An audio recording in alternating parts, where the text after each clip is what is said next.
My self professor doctor Deepak Singh, allied science specialist.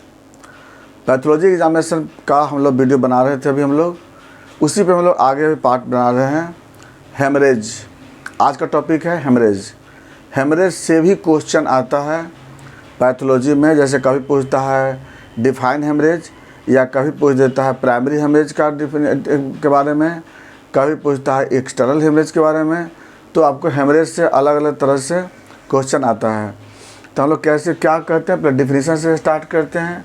Haemorrhage किसको बोलते हैं? देखिए, सबसे पहली बात है, जो ब्लड वेसल्स जो होता है ना, ब्लड वेसल्स, इस ब्लड वेसल्स में ब्लड मूव करता है।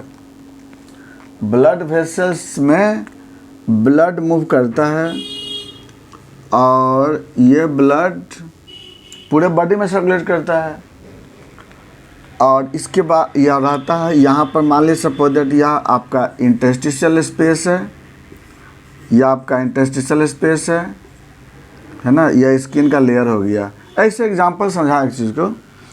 तो अगर किसी कारण से यह ब्लड वेसल डैमेज कर जाता है, इंज्योर्ड हो जाता है, रप्चर कर जाता है, जिसके कारण जो ब्लड है वह यहाँ से बाहर लीक आउट हो जाता है, बाहर निकल जाता है, जिस कंडीशन को हम लोग क्या बोलते हैं? हेमरेज कहते हैं। देखिए ना, क्या है ना कि डिफिनीशन में क्या लिखिएगा, डिफिनीशन में कि the escape of blood from injured vessels in extravascular area known as haemorrhage. क्या लिखना है कि the escape of blood from injured vessels in extravascular area known as haemorrhage. यानी ब्लड वेसल से ब्लड वेसल को injured करने के बाद ब्लड जब बाहर निकल जाता है वेसल से, उसको हम लोग हेमरेज बोलते हैं।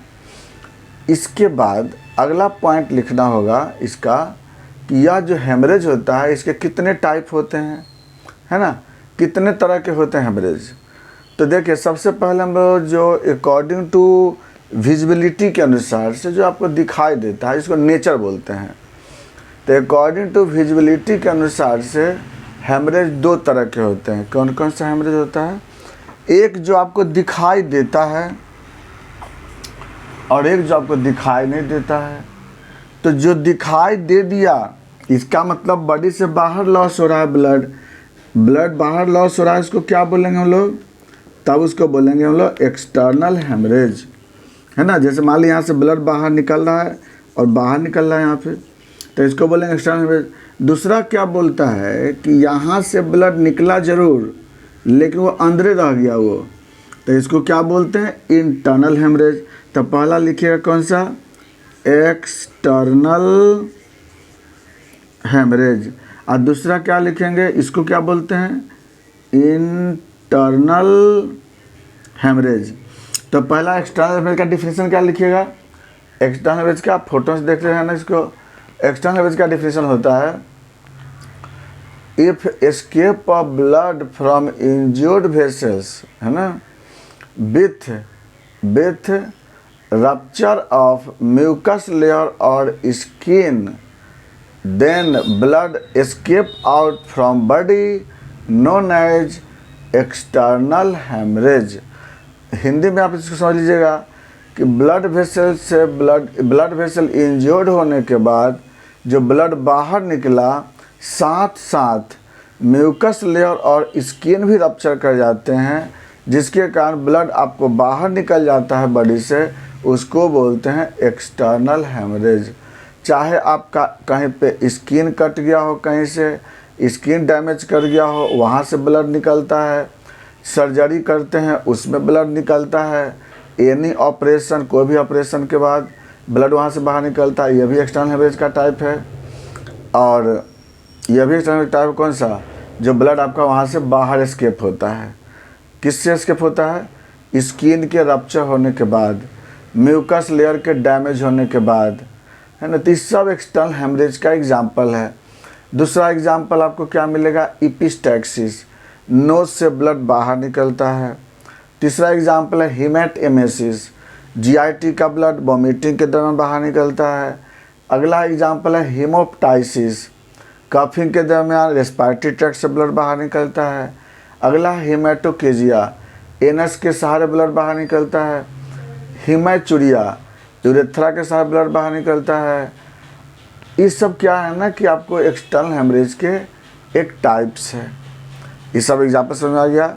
अब क्यों होता है समझ में आपको आ गया कि जो आपका प्रोटेक्टिव लेयर है वो डैमेज कर जाता है, जिसके कारण जब ब्लड बाहर निकलता है इसको हम लोग एक्सटर्नल हेमरेज बोलते हैं। दूसरा एग्जाम आपका है इंटरनल हेमरेज। इंटरनल हेमरेज क्यों होता है कि जब ब्लड वेसल डैमेज हुआ है लेकिन स्किन और म्यूकस लेयर रप्चर नहीं करता है और ब्लड अंदर अंदर ही एक्यूमुलेट कर जाता है, इसको क्या बोलते हैं? Internal haemorrhage. डिफिनीशन में क्या लिखेंगे? If escape of blood from injured vessels but not pass through body surface it accumulate in interstitial space known as internal hemorrhage। यानी ब्लड वेसल से ब्लड बाहर तो निकला लेकिन वह फिर क्या हुआ, वो बॉडी से बाहर नहीं निकल रहा है क्योंकि म्यूकस लेयर और स्किन के लेयर क्या होते हैं उसको इंटैक्ट किया हुआ रहता है। ऐसे हेमरेज को क्या बोलते हैं? इंटरनल हेमरेज कहते हैं। अब इंटरनल हेमरेज का टाइप कौन कौन सा होता है? तो 4 तरह के इंटरनल हेमरेज आप टाइप लिखेंगे नॉर्मल में। पहला लिखिएगा पीटैची। पहला क्या होता है? पीटैची में क्या होता है ना कि पिन पॉइंट ब्लीडिंग होते हैं। पिन पॉइंट ब्लीडिंग पीटैची में होता है और इसका कलर रेड कलर का होता है और इसका कारण ज़्यादातर क्या होता है? इस एलर्जी होते हैं, कोई भी एलर्जी के कारण जनरली ऐसा होता है। तो पहला हो गया पीटैची। नंबर 2 दूसरा होगा परप्यूरा। परप्यूरा जो होता है आपको थोड़ा ग्रीनिश ब्लैक कलर के होते हैं, पैच फॉर्म में होता है वो। और इसका कारण क्या होता है? Deficiency of platelet. ये भी आप लिख दीजिएगा। थर्ड में होता है आपका तीसरे नंबर पे आता है एकाइमोसिस।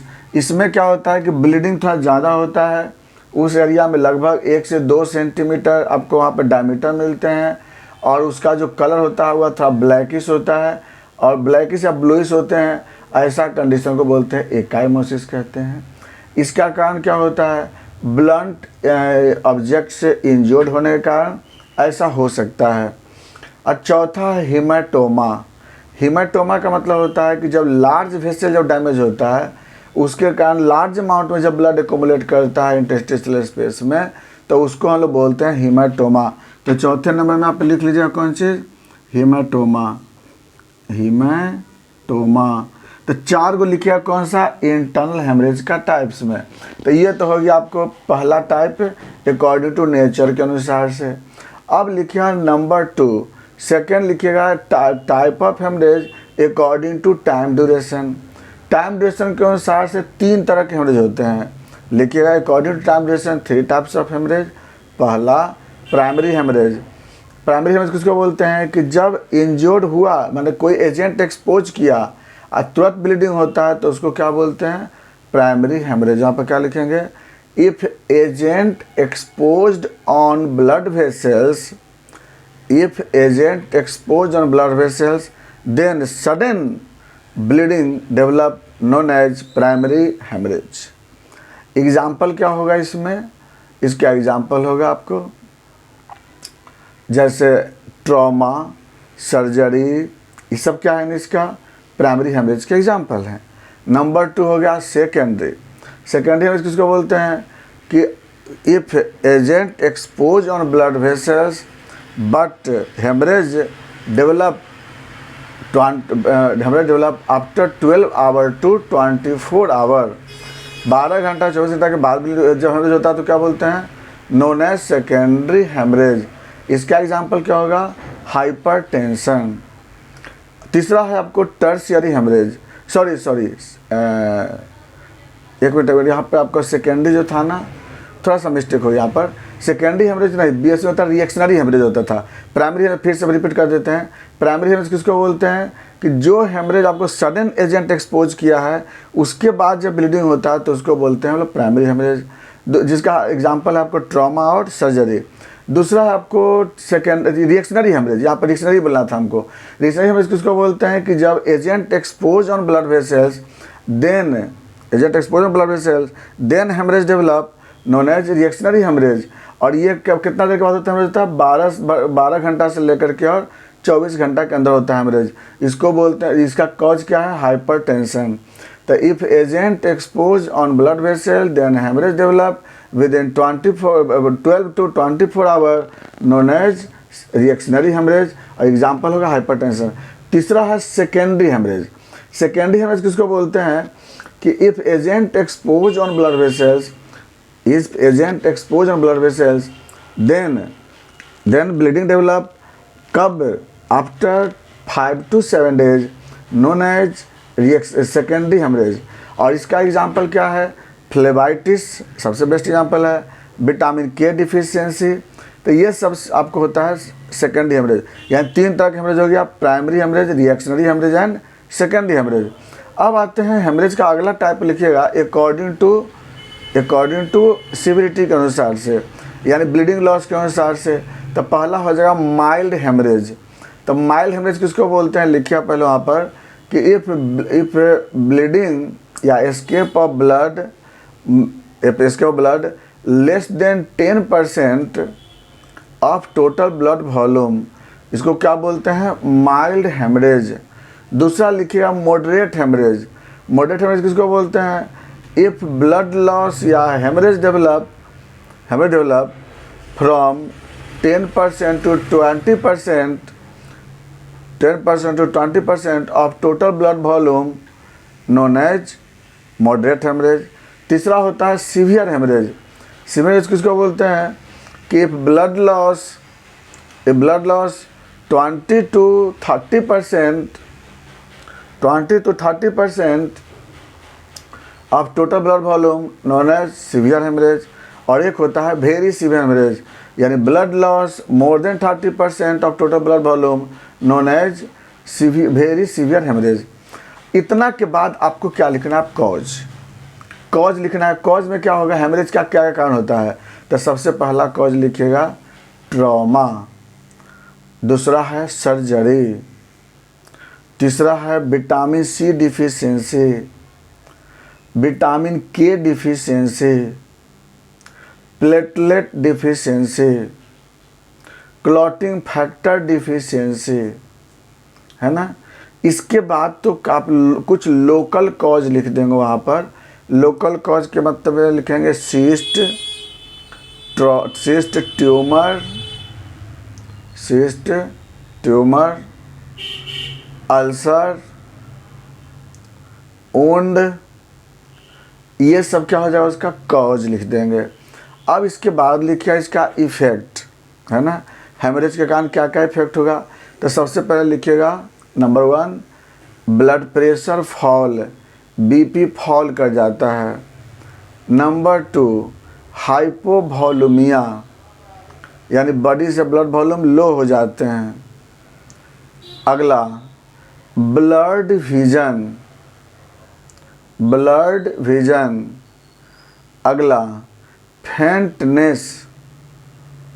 Next dryness of mouth. Next increase respiration rate. Next noisy respiration, मतलब आवाज़ के साथ।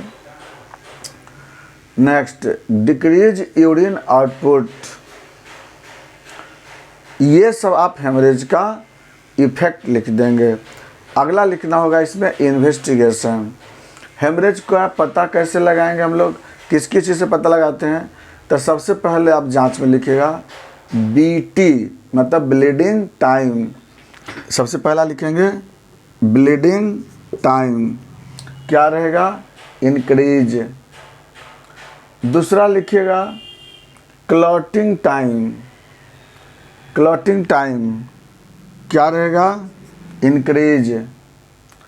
तीसरा prothrombin time, increase. Next platelet count, platelet count decrease, next serum calcium decrease. तो ये हम लोग क्या है ना कॉमनेस्ट में।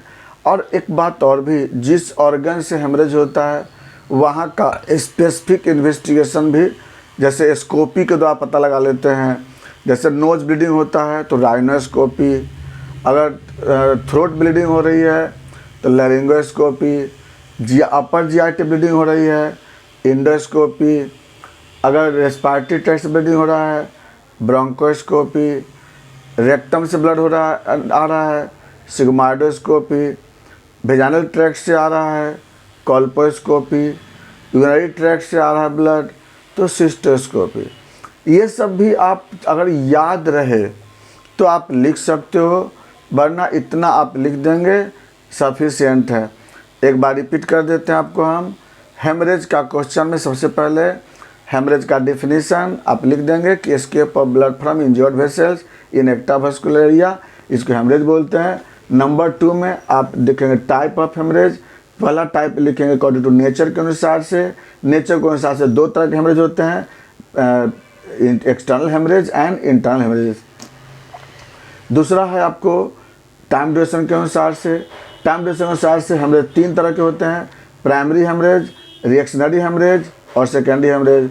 तीसरा लिखा है सिविरिटी के अनुसार से। प्राइमरी हेमरेज में भी बताए थे आपको कि प्राइमरी में थोड़ा सा वहाँ पे मिस्टेक हो गए थे।